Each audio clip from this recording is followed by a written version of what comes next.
स्वागत छ साथीहरू। आज हामी पल्सर 150 UG4 को क्लच प्लेट कसरी चेन्ज गरिन्छ हेर्नेछौँ।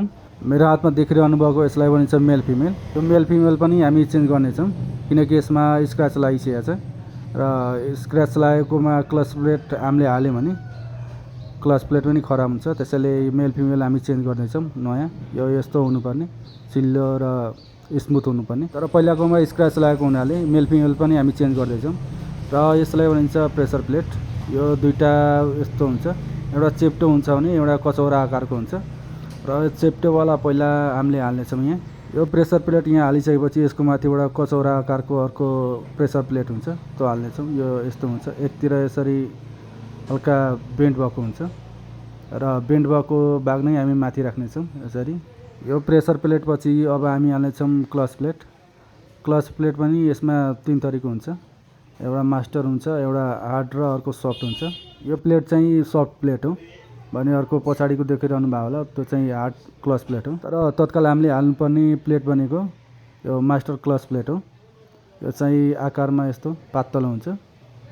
यो मास्टर प्लेटलाई पहिला हाल्नेछौँ हामी। यहाँ लेखेको भाग सकेसम्म माथि राख्नु होला।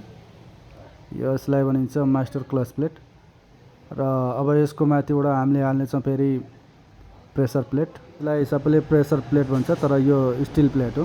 यो स्टिल प्लेट हाल्दाखेरि यसको तीको भाग चाहिँ हामी माथि राख्नेछौँ। यसको तीको भाग तल पारे पनि हुन्छ, तर सबै स्टिल प्लेट हाल्दाखेरि एउटै वेमा हाल्नु होला। तल पार्नु भएको छ भने तलै पार्नु होला, माथि गर्नु भएको छ भने माथि नै गर्नु होला। अब यहाँ पछि हाल्ने क्लच प्लेटमा चाहिँ विचार गर्नुपर्ने हुन्छ। यसमा हार्ड र सफ्ट दुई थरीको क्लच प्लेट हुन्छ। तिनवटा चाहिँ हार्ड यस्तो हुन्छ भने अर्को सफ्ट चाहिँ यस्तो हुन्छ। सफ्ट अलिकति कलरमा फरक देखिन्छ र यसलाई हामी सबभन्दा लास्टमा हाल्नेछौँ। पहिला हाल्नेछौँ यो हार्ड क्लच प्लेट र यसको माथिबाट फेरि प्रेसर प्लेट हाल्नेछौँ र यसको तीको भाग हामी माथि गर्नेछौँ र फेरि हाल्नेछौँ क्लच प्लेट र यसको माथिबाट फेरि प्रेसर प्लेट र प्रेसर प्लेट पछि फेरि क्लच प्लेट हाल्नेछौँ। यो क्लच प्लेट र यसको माथिबाट फेरि प्रेसर प्लेट र लास्टमा हाल्नेछौँ हामीले यो सफ्ट क्लच प्लेट। यो कलरमा अलिकति फरक हुन्छ, यो लास्टमा हुन्छ। तल चाहिँ मास्टर क्लच प्लेट थियो भने लास्टमा चाहिँ यो सफ्ट क्लच प्लेट हुन्छ।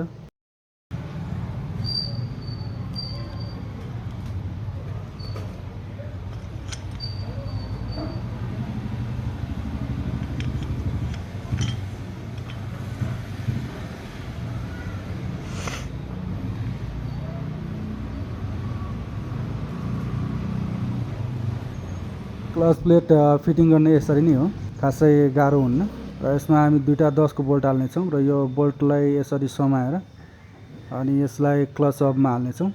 त्योभन्दा पहिला यहाँ एउटा वासर हुन्छ, यो वासर यसरी हालिन्छ। यो उल्टो भयो भने फेरि क्लचले काम गर्दैन, त्यसैले विचार गरेर हाल्नु होला यो वासर। र अब हाल्दैछौँ हामी यो क्लच प्लेट एसेम्ब्ली र यो क्लच प्लेट एसेम्ब्ली हालिसकेपछि यहाँ यसको माथिबाट हाल्नेछौँ एउटा वासर र यो नट। यो नट चाहिँ उल्टो चुरीको हुन्छ।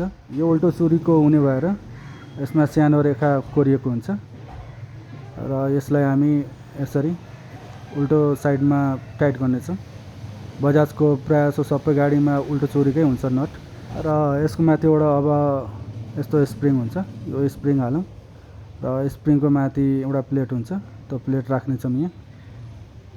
यो प्लेट हालिसकेपछि अनि यो क्लच प्लेटले काम गर्न सुरु गर्छ। यो टाइट हुन्छ र घुम्न दिँदैन क्लच प्लेटलाई र यसको माथिबाट 10 को बोल्ट हुन्छ, पाँचवटै हालौँ र यसलाई टाइट गरौँ। यति गरेपछि यो अब रेडी हुन्छ। क्लच प्लेटको काम यहीँनिर सकिन्छ र यसलाई फिट गर्न सजिलो छ। Thanks for watching.